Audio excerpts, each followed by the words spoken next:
روایت ہے کہ حضرت داؤد علیہ السلام کی قوم کے 70,000 آدمی عقبہ کے پاس سمندر کے کنارے ایلا نامی گاؤں میں رہتے تھے، اور یہ لوگ بڑی فراخی اور خوشحالی کی زندگی بسر کرتے تھے۔ اللہ تعالیٰ نے ان لوگوں کا اس طرح امتحان لیا کہ ہفتے کے دن مچھلی کا شکار ان لوگوں پر حرام فرما دیا اور ہفتے کے باقی دنوں میں شکار حلال فرما دیا، مگر اس طرح ان لوگوں کو آزمائش میں مبتلا فرما دیا کہ ہفتے کے دن بے شمار مچھلیاں آتی تھیں اور دوسرے دنوں میں نہیں آتی تھیں۔ تو شیطان نے ان لوگوں کو یہ ہیلا بتا دیا کہ سمندر سے کچھ نالیاں نکال کر خشکی میں چند حوض بنا لو، اور جب ہفتے کے دن ان نالیوں کے ذریعے مچھلیاں حوض میں آ جائیں تو نالیوں کا منہ بند کر دو، اور اس دن شکار نہ کرو بلکہ دوسرے دن آسانی کے ساتھ ان مچھلیوں کو پکڑ لو۔ ان لوگوں کو یہ شیطانی ہیلا بازی پسند آ گئی، اور ان لوگوں نے یہ نہیں سوچا کہ جب مچھلیاں نالیوں اور حوضوں میں مقید ہو گئیں تو یہی ان کا شکار ہو گیا۔ تو ہفتے ہی کے دن شکار کرنا پایا گیا جو ان کے لیے حرام تھا۔ اس موقع پر ان یہودیوں کے 3 گروہ ہو گئے۔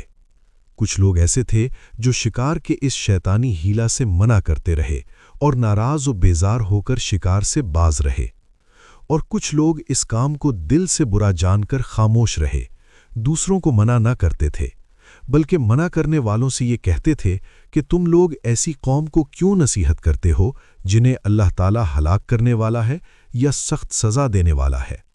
اور کچھ وہ سرکش و نافرمان لوگ تھے جنہوں نے حکم خداوندی کی علانیہ مخالفت کی اور شیطان کی ہیلا بازی کو مان کر ہفتے کے دن شکار کر لیا اور ان مچھلیوں کو کھایا اور بیچا بھی۔ جب نافرمانوں نے منع کرنے کے باوجود شکار کر لیا تو منع کرنے والی جماعت نے کہا کہ اب ہم ان معصیت کاروں سے کوئی میل ملاپ نہ رکھیں گے۔ چنانچہ ان لوگوں نے گاؤں کو تقسیم کر کے درمیان میں ایک دیوار بنا لی اور آمد و رفت کا ایک الگ دروازہ بھی بنا لیا۔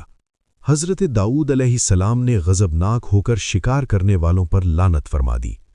اس کا اثر یہ ہوا کہ ایک دن خطا کاروں میں سے کوئی باہر نہ نکلا، تو انہیں دیکھنے کے لیے کچھ لوگ دیوار پر چڑھ گئے تو کیا دیکھا کہ وہ سب بندروں کی صورت میں مسخ ہو گئے ہیں۔ اب لوگ ان مجرموں کا دروازہ کھول کر اندر داخل ہوئے تو وہ بندر اپنے رشتہ داروں کو پہچانتے تھے اور ان کے پاس آ کر ان کے کپڑوں کو سونگھتے تھے اور زارو زار روتے تھے، مگر لوگ ان بندر بن جانے والوں کو نہیں پہچانتے تھے۔ ان بندر بن جانے والوں کی تعداد 12,000 تھی۔ یہ سب 3 دن تک زندہ رہے اور اس درمیان میں کچھ بھی کھا پی نہ سکے، بلکہ یوں ہی بھوکے پیاسے سب کے سب ہلاک ہو گئے۔ شکار سے منع کرنے والا گروہ ہلاکت سے سلامت رہا، اور صحیح قول یہ ہے کہ دل سے برا جان کر خاموش رہنے والوں کو بھی اللہ تعالیٰ نے ہلاکت سے بچا لیا۔ اس واقعے کا اجمالی بیان تو سورہ بقرہ کی اس آیت میں ہے، وَلَقَدْ عَلِمْتُمُ الَّذِينَ اعْتَدَوْا مِنْكُمْ فِي السَّبْتِ فَقُلْنَا لَهُمْ كُونُوا قِرَدَةً خَاسِئِينَ۔ ترجمہ کنز الایمان۔ اور بے شک ضرور تمہیں معلوم ہے تم میں کہ وہ جنہوں نے ہفتے میں سرکشی کی تو ہم نے ان سے فرمایا کہ ہو جاؤ بندر دھتکارے ہوئے۔ اور مفصل واقعہ سورہ آراف میں ہے جس کا ترجمہ یہ ہے، اور ان سے حال پوچھو اس بستی کا کہ دریا کنارے تھی، جب وہ ہفتے کے بارے میں حد سے بڑھتے، جب ہفتے کے دن ان کی مچھلیاں پانی پر تیرتی ان کے سامنے آتیں، اور جو دن ہفتے کا نہ ہوتا نہ آتیں۔ اس طرح ہم انہیں آزماتے تھے ان کی بے حکمی کے سبب۔ اور جب ان میں سے ایک گروہ نے کہا، کیوں نصیحت کرتے ہو ان لوگوں کو جنہیں اللہ ہلاک کرنے والا ہے یا انہیں سخت عذاب دینے والا ہے؟ بولے، تمہارے رب کے حضور معذرت کو، اور شاید انہیں ڈر ہو۔